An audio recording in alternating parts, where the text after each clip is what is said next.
Muy buenas amigos y amigas del DGDrone.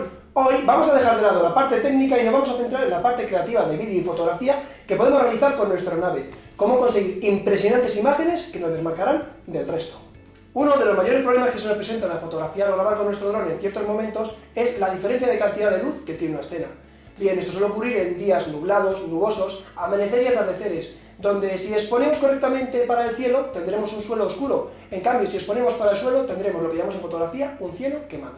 Esto es debido a la gran diferencia de luz que existe en ese momento entre el cielo y el suelo, lo mismo que nos ocurre cuando hacemos una foto convencional entre luz y sombra, la cual quedará una parte siempre sobre o subexpuesta. En el vídeo de hoy os explicaré cómo solventamos este problema en fotografía y cómo podemos hacerlo de una forma económica y creativa para nuestro dron. Cuando este problema se nos presenta en fotografía, lo que tenemos que hacer es equilibrar las luces, o bien iluminando la parte más oscura, o bien oscureciendo la parte más iluminada. Pero claro, esta solución no siempre es posible, y mucho menos cuando hablamos de una gran superficie como es un paisaje. Para solventar este problema se inventaron los llamados filtros de degradado. Los filtros de degradado son, como su nombre indica, unos filtros que poseen una densidad que va de mayor a menor, de tal modo que al presentarlo delante del objetivo podremos oscurecer la parte más clara, más iluminada de nuestra escena, que en nuestro caso sería el cielo, respetando la parte correctamente expuesta que sería nuestro suelo, de tal modo que tendremos simultáneamente en la misma escena bien expuesto la parte del cielo y del suelo. Si la carga de pago de tu aeronave es el de una cámara de fotos convencional, podrás encontrar estos filtros en cualquier tienda especializada en fotografía, e incluso si hablamos de modelos de DJI, existen ya páginas que te venden modelos muy profesionales.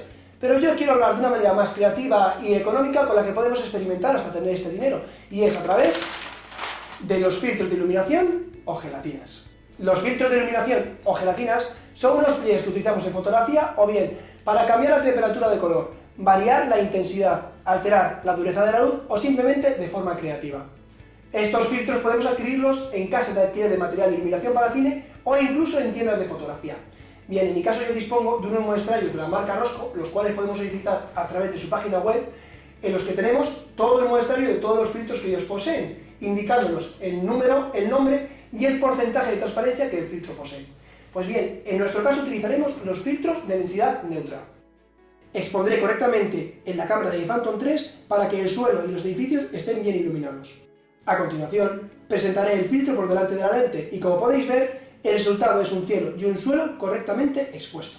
Ahora ya solo tendremos que desenroscar la lente y recortar nuestro filtro con el diámetro adecuado. El tamaño de la media circunferencia lo haremos mayor o menor según la cantidad de cielo que nos interese subexponer.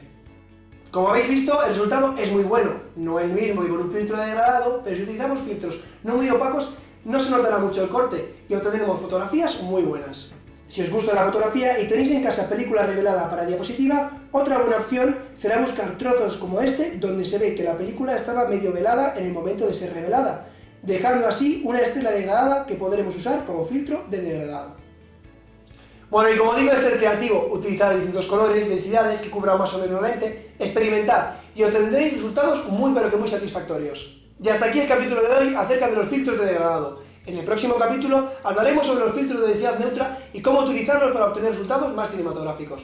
Si os ha gustado, ya sabéis, suscribiros, darle like, compartid y ¡buen vuelo!